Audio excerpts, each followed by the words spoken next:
The nature of communication.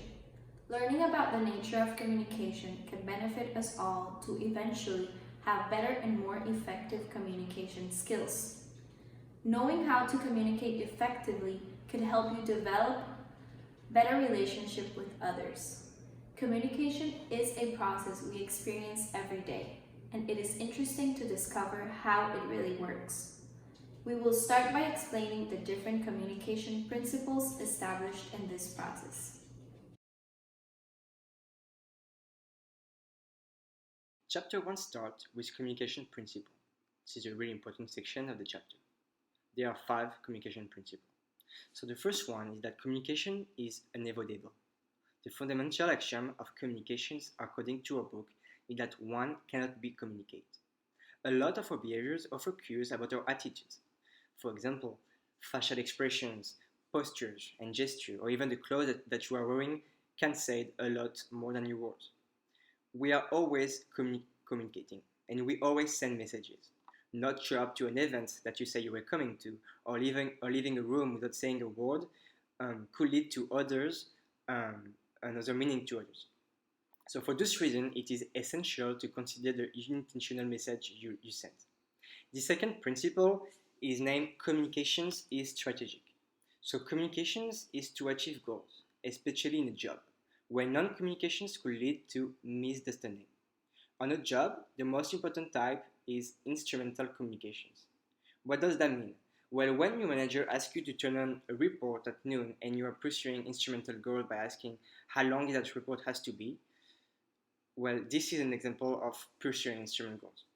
Also, people are not always direct in their communications about instrumental goals. For example, you're talking to someone and this someone is saying, "Oh, look at the time. Look at the time." This will show that this person wants to end the conversations. A second set of goals is relational communications. This means that building positive relationship with someone will not only increase your sociability, but also will accomplish instrumental goals. Because in contrast, having a negative relationship with someone at work will lead to no communication at all. Yeah, so now my group partner Daniel is going to explain you the 3 other principles of this chapter. Thank you. Talking to you guys about the second part of the communication process. So let's get into it. Communication is irreversible, meaning that our words and actions are recorded in others' memories. This means that the more you try to erase your words and actions, the more they tend to stand out towards other people. Another section states that communication is a process. While examining acts of communication, sending and receiving aren't separate events, but are both part of the process of communication and they work together. Here are some questions that you might want to ask yourself while asking an uncomfortable question in the workplace. So, is the person that you're going to ask this question to a joker or are they a serious person? How is your history with that person?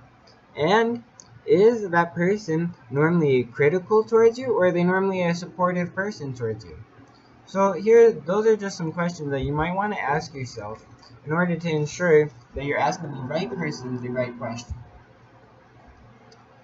And for the last part of my section, we have communication is not a panacea. So, first of all, what is a panacea?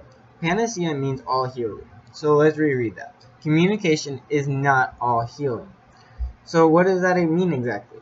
Communication is not the cure for all problems. Although it can help find solutions, misunderstandings and stale feelings can still occur from communication, even if it is very good communication. In some situations, two parties can still completely understand each other, but still disagree about something.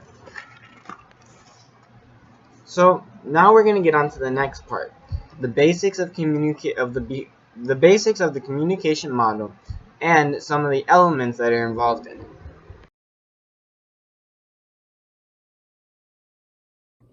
The basics of the communication model. Not all communication is the same, but every communication consists of the same elements. It starts with the sender. This person is the one who transmits the message through a medium or channel. Then the message is received by the receiver.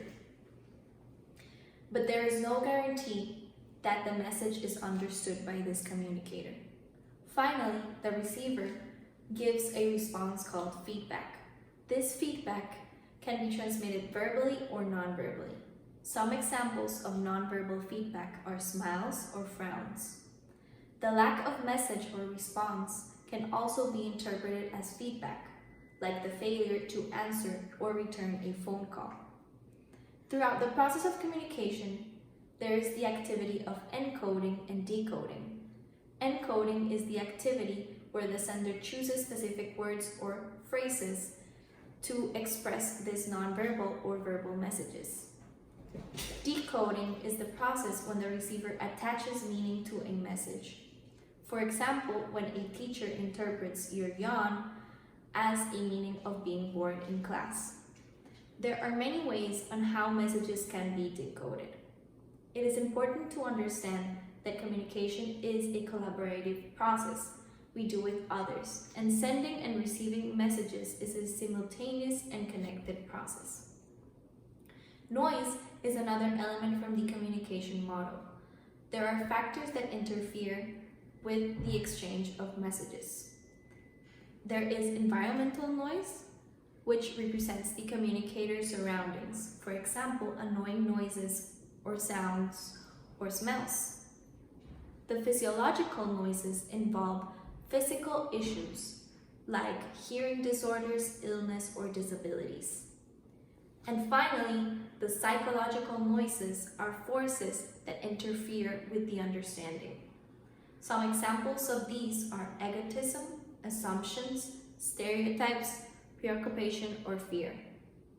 Messages are sent through different channels, and these channels have different aspects and characteristics we have to consider.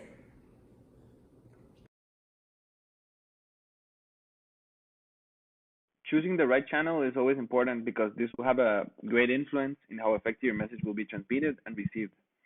Today, we have many communication channels such as email, phone calls, text messaging, instant messaging, video conferencing, social media, and they all vary. You can analyze for all of them how rich their speed and their level of control is. So richness refers to the amount of information that can be transmitted through a channel, and three aspects must be taken into account: whether it can handle many cues at once, whether it allows quick feedback between the senders and receivers, and whether how personal it is. So a rich channel is something like a face-to-face communication where you allow that back and forth interaction, and it's good for important messages. Lean channels usually carry less information, and there is not that back and forth. An example is emails. Speed refers to how quick there is an exchange of messages. So synchronous communication is where something like face-to-face conversations, video chat, telephone conversations, where there is no time in between the message is received and you get feedback. This type of channel is very useful for discussions or places where you need to elaborate and make explanations. Asynchronous channels are those that don't allow this back and forth, and examples are emails, memos, and voicemail. And these are usually used to transmit less urgent information. And finally, control refers to the degree to which you can manage the communication process. And this is very difficult because you never have complete control over it, since it's a two-way process. But for example, written channels like emails provide much control of what you're sending because you have time to proofread and edit as many times as you want before sending a message. So you are aware of what you're sending, and even if you take your time, there's always a possibility that the other person interprets the message incorrectly. On the other hand, you have something like face-to-face channel of communication, and in this case, you have more control over how the receiver pays attention to your message, but you're not able to plan ahead or what you will say or how you will respond to immediate questions. When choosing a communication channel, one should consider the desired tone, the organization's culture, and whether or not to use multiple channels. First of all, tone is key to approach your audience. There's nothing worse than to use a less formal tone in serious situations, so always attempt to incorporate the right tone for the right situation. Take further into account the corporate culture. So, for example, Microsoft prepares to communicate through emails, so do not send them a business proposal or a business report or a client meeting through a phone call or a fax or a courier message. Be sure to send them an email. And never send reports through text messages or try to communicate through text message. Always try to use corporate appropriate channels. Otherwise, take into account the multiple channels available to you. For example, you can follow up an email or a fax with a phone call to confirm that they received and write your message so that you are accountable for your actions.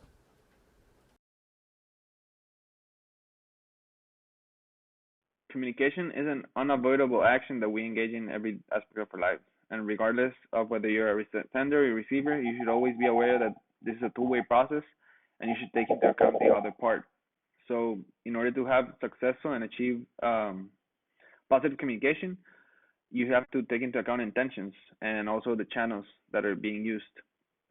Think for a minute about the current situation, what's happening, and how our lives have changed due to this quarantine. Even though everything seems to have changed in our surroundings, we still need to engage in different ways to communicate, to keep working and studying. So I'm sure you're all aware that we have synchronous and asynchronous classes, and you have may or may have not noticed how different they are. So you could already um, have determined that synchronous classes provide a more dynamic approach, whereas asynchronous classes may be more useful for classes that need less interaction with the professor.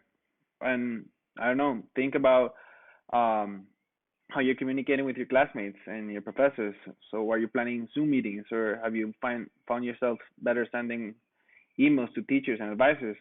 Are you calling your friends more, or do you keep texting? In regards to how you get the news from the virus, what channels have you selected, like TV, newspapers, family and friends, social media? These are all important questions um, in regards to how we communicate with each other and how we receive information, how we communicate with the rest of the people.